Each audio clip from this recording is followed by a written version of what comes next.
আপনার এখানে বিভিন্ন দল ও মতের লোক আছেন না? আপনাদের মধ্যে দলাদলি আছে?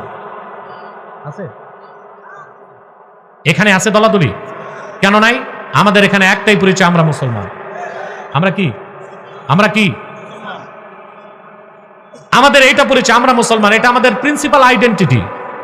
আমাদের বড় পরিচয় এটা নয় আমরা বাঙালি বাংলাদেশি। আমাদের বড় পরিচয় আমরা উম্মতে মুহাম্মাদি। আপনাদেরকে আমার অনুরোধ, তিনটা মৌলিক স্বার্থে এক হইতে হবে। কয়টা?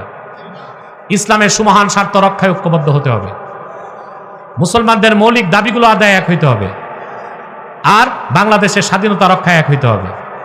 যে এক না হন, 6 মাস আগে আব্বাসী যা বলেছে, সেনাপ্রধান গতকাল তা বলেছে। আজকে সেনাপ্রধান বলেছে আপনারা যদি ঐক্যবদ্ধ না হন সার্বভৌমত্ব হারাইতে পারেন। আর আমি 6 মাস আগে বলে রাখছি, 3টা প্ল্যান চলতেছে বাংলাদেশে। প্ল্যান এ বর্তমান সরকার, plan B martial law, plan C civil war. তারপর স্বাধীনতা হারাই ফেলবেন। অতএব দেশের স্বাধীনতা রক্ষায় এক থাকতে হবে।